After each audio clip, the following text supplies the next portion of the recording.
Volvemos a Mesa de Testigo para hablar ahora con Leonela Catalini, diputada, referente del socialismo de Unidos para Cambiar Santa Fe, bueno, sobre la agenda legislativa, pero también sobre el escenario político de la provincia y también a nivel nacional. Leonela, ¿cómo estás? Hola Mariano, ¿cómo estás? Gracias por venir. Gracias por invitarme. Bueno, empecemos por tu mirada de este verano de superacción legislativa. ¿Qué balance tenés? La verdad que muy positivo, creo. En el transcurso de un mes y medio de sesiones legislativas sacamos 17 leyes. 17 leyes que son varias cosas, obviamente que ahí incluye el presupuesto, la ley tributaria, pero sobre todo muchas emergencias y muchas leyes que tienen el ojo puesto en la seguridad y en la justicia, que como dijimos en campaña iba a ser la principal prioridad de gestión y de acción del Gobierno de Unidos, y creo que el acompañamiento legislativo también habla de esto, habla de una sinergia que se está construyendo entre los diferentes poderes del Estado, entendiendo qué es lo que nos están pidiendo los ciudadanos o qué es lo que nos pasa todos los días, por lo menos a lo que vivimos en Rosario y en muchas otras ciudades. Entonces, tiene que ver con eso, y entiendo que lo que viene también va a ser de acompañamiento al gobernador, porque yo rescato que en estas 17 leyes que aprobamos, la verdad es que hubo muy poquitos votos en contra y fueron leyes debatidas y tratadas, a diferencia de lo que ocurre en el gobierno nacional.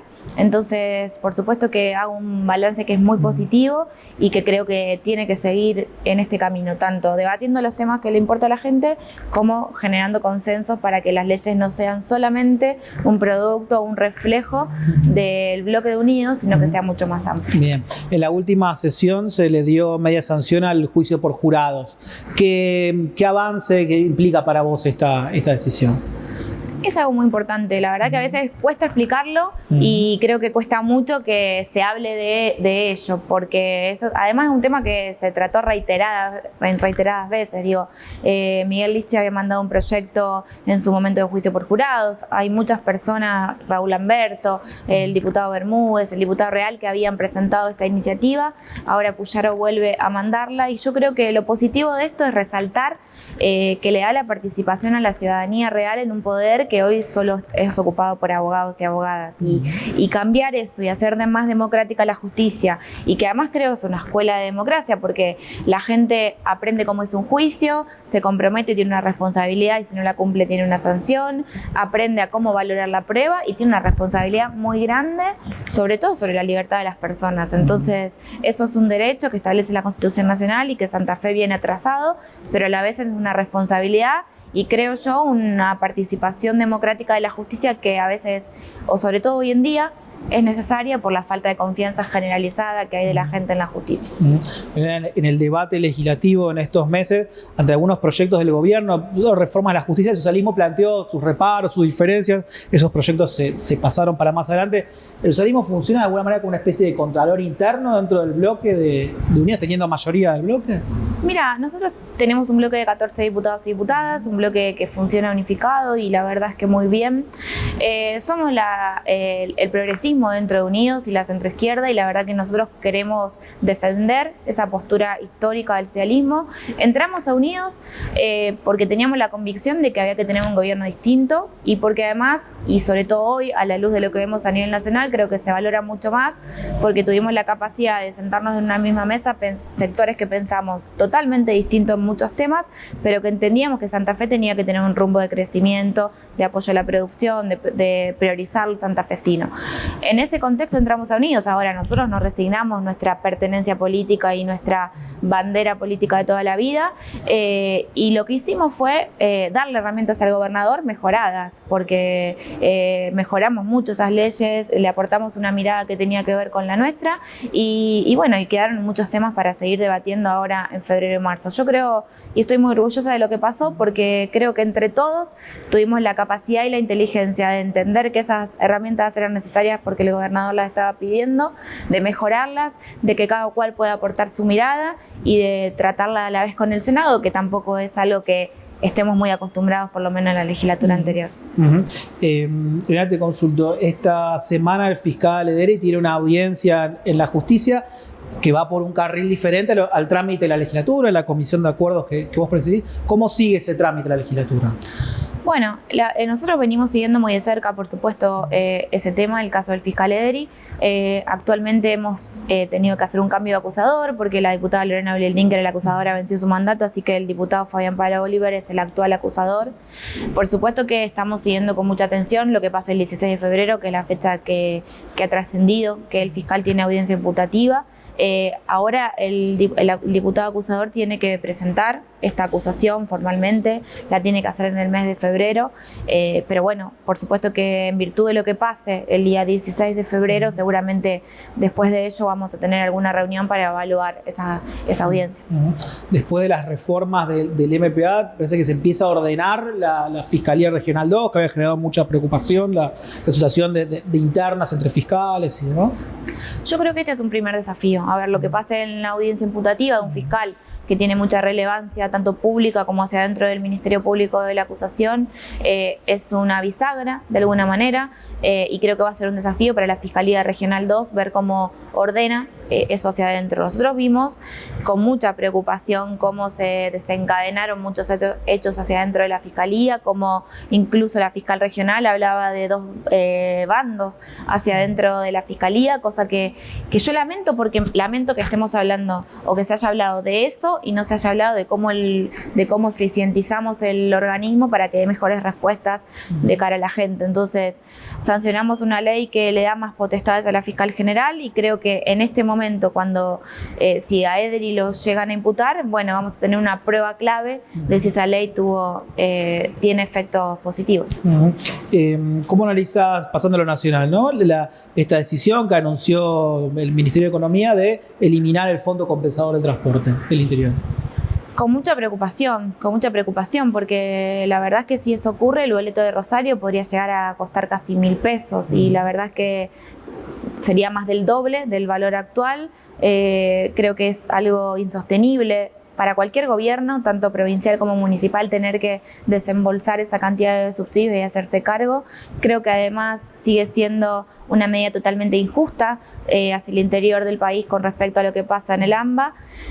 Pero lo que más me preocupa, al margen es la situación política, porque a mí me parece que Milei nos quiere dar un mensaje de venganza quizás hacia los gobernadores o hacia los intendentes, cuando los que está perjudicando es hacia la gente. Acá no se perjudica a la casta, no se perjudica a los gobiernos, se perjudica al que toma el bondi todos los días para ir a trabajar, a los jubilados, a los estudiantes que cada vez vienen menos a Rosario a estudiar, y todo esto aumenta esas posibilidades de deserción de estudio en las universidades. Entonces, al margen de la venganza, al margen de la medida política, yo veo que hay en el gobierno nacional una irracionalidad política que es absoluta, un autoritarismo que me preocupa, digo, por los mismos motivos que algunos criticamos durante mucho tiempo al kirchnerismo, cuando se dedicaba a señalar al campo, se dedicaba a señalar a los que no pensaban igual, algunos les decían enemigos de la patria, otros narcos, otros que jugaban en contra de los intereses nacionales.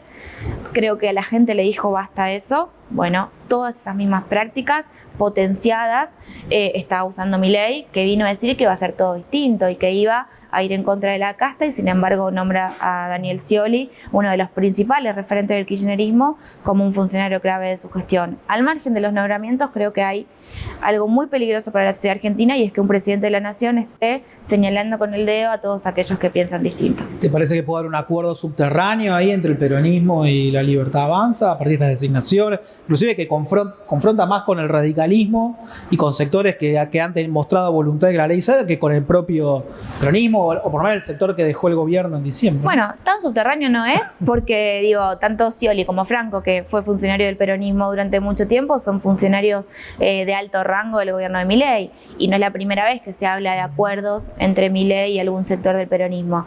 De hecho, varios diputados o varios candidatos han integrado listas. Creo que a mí lo que me preocupa acá es que todos los sectores de la política que queremos que en este caso a la provincia, a Rosario o a los argentinos le vaya bien, me parece que es momento de trazar un acuerdo totalmente distinto, de entender que como llegamos hasta acá no funciona más, que los agravios y las grietas hay que dejarlas para otro momento, pero creo que hay que ponerle un freno constitucional a algunas medidas que van a impactar la vida económica y social de la gente, pero sobre todo en la cultura, porque que un presidente actúe de determinada manera también es ejemplificador para algunos sectores, para muchos jóvenes que hoy siguen a Milei, y la verdad es que estamos viendo prácticas profundamente antidemocráticas. ¿Qué sería un freno constitucional?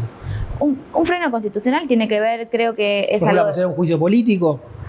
No me quiero aventurar, pero bueno, es algo que la Constitución prevé. A mí me parece que nosotros tenemos que respetar a un presidente que fue elegido, por supuesto, democráticamente, pero que tenemos que tender a acuerdos hoy en día mucho más profundos. Lo de la ley base creo que fue un ejemplo, y la verdad que yo rescato mucho la tarea de Mónica Fein y de Esteban Paulón, que son dos diputados del socialismo que en soledad pudieron tejer acuerdos con otros sectores que pensamos distinto, tanto del peronismo como del radicalismo, como del llamado bloque dialoguista, para decir, bueno, esto lo podemos hacer porque quizá el presidente necesita herramientas, pero ante las privatizaciones, ante la delegación de facultades indefinida, ante un montón de cuestiones que atentan contra los sectores populares, hay que ponerle un freno.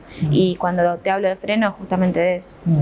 Ahora, ¿y cómo se convive en Unidos para Cámara de Santa Fe, donde hay desde el socialismo, que tiene una posición claramente muy crítica con respecto al gobierno, el radicalismo que se está endureciendo, Puyaro está más duro en estos días con respecto al gobierno, y sectores, y el PRO, que tiene a su presidenta todavía dentro tiene un lugar clave en el gobierno, inclusive Burgess dijo la posibilidad de que haya una especie de acuerdo, inclusive de fusión entre la Libertad Avanza y el PRO. ¿Cómo convive todo eso en Santa Fe?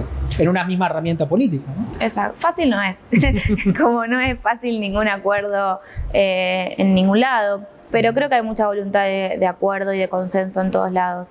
Lo que te comentaba de la legislatura es un gran ejemplo de ello, y la verdad es que cómo está funcionando el gobierno también, donde hay participación de muchos sectores y hay un gran liderazgo del gobernador, que creo que todos reconocemos ese liderazgo, por supuesto sin cada uno desde su lugar y desde su partido y desde sus ideas, pero todos reconocemos el liderazgo de Maximiliano Puyaro para conducir un gobierno que la gente votó con mucha expectativa, y que el acuerdo al que generamos le permitió a la gente que tenga esa expectativa. Entonces somos muy respetuosos de lo que piensa cada uno, y intentamos entender que la lógica del acuerdo tiene que ver con lo mejor para los santafesinos. Cuando se estaba discutiendo la ley ómnibus, uno de los planteos de Puyaro fue que a nivel nacional subieran bienes personales y ganancias para de alguna manera compensar el hueco que dejaba ganancias. Eso, bueno, quedó postergado, que naufragó con la ley ómnibus. En Santa Fe, ¿están pensando algún esquema de alguna suba de impuestos en la legislatura para compensar este hueco fiscal que dejan las políticas de Milei, inclusive la reforma de ganancias del año pasado? La verdad es que no está en agenda todavía. Nosotros, como te decía, sancionamos a fin de año el presupuesto y la ley tributaria, donde ahí hubo un aumento de impuestos, y que seguramente se vaya a ver impactado ahora, tanto a partir de las tarifas de los servicios como de la patente, por ejemplo.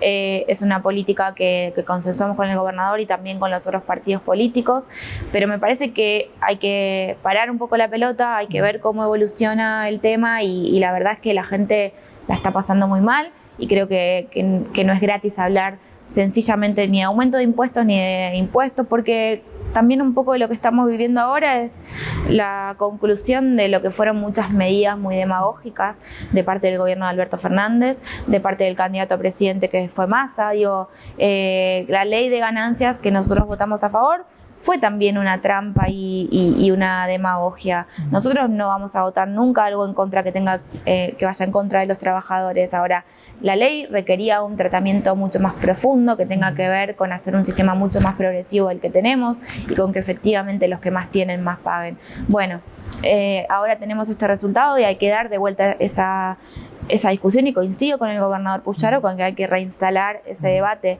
no por las provincias solamente, sino por una cuestión de justicia tributaria. Mariana, gracias por venir a Mesa de Testigos esta noche. Gracias a vos, Mariano. Quédense, ya volvemos con más Mesa de Testigos después de esta pequeña pausa.